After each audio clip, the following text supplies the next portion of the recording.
Президент Обама прибыл в этот отель в Арлингтоне, чтобы выступить на ежегодной экологической конференции. Подождите минутку, это не президент, это Ларри Грейвс, двойник Барака Обамы. Я хочу поблагодарить Ассоциацию природоохранной информации за приглашение. Насколько я понимаю, вы празднуете свое 30-летие, так что поздравляю. Один из участников конференции, Майкл Фаррелл, был поражен, когда Грейвс вошел в зал. Просто удивительно, насколько точно он копирует Обаму. Его манеры, то, как он говорит, его прическу — полный набор. В полный набор входят и два агента секретной службы, охраняющих двойника президента. Мэтт Болдуин работает с Грейвсом уже 5 лет. Бывает, что люди подходят ко мне и спрашивают, это действительно президент? Чтобы сохранить интригу, я ничего не отвечаю. Многие участники конференции пожелали сфотографироваться с Грейвсом. Среди них был Эрик Геллер, консультант по экологическим вопросам из Аризоны.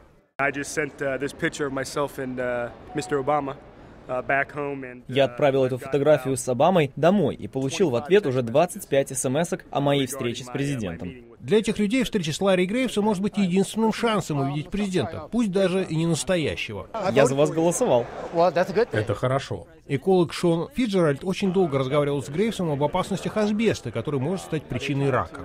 Как будто я говорил с настоящим президентом. Самого Грейвса также поражает, как люди относятся к нему, даже зная, что он не президент. Даже немного не верится, что люди относятся ко мне с почтением, уважением и благоговением. Свою карьеру двойника Обамы Грейвс начал во время первой предвыборной кампании нынешнего президента. Но у него есть и другое занятие. При необходимости он замещает учителя физкультуры в школе в Геттисбурге, штат Мэриленд. Его ученики-пятиклассники не знали, что их учитель играет роль двойника Обамы, пока не увидели видео, в котором он пародирует президента. Сначала они подумали, что действительно смотрят выступление президента, но Грейвса выдал его голос.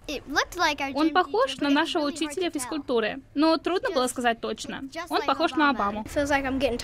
Такое чувство, будто наш учитель — большая знаменитость.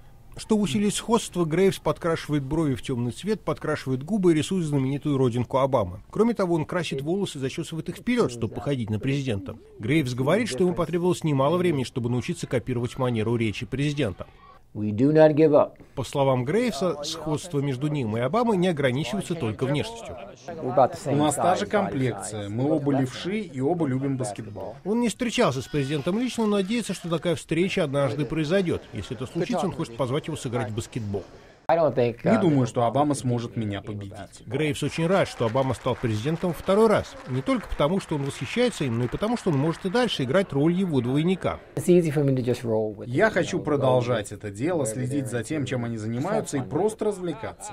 Винсу Бреннану, приехавшему в Арлингтон из Вермонта, понравилось, что на конференции выступил президент Обама, а точнее Ларри Грейвс.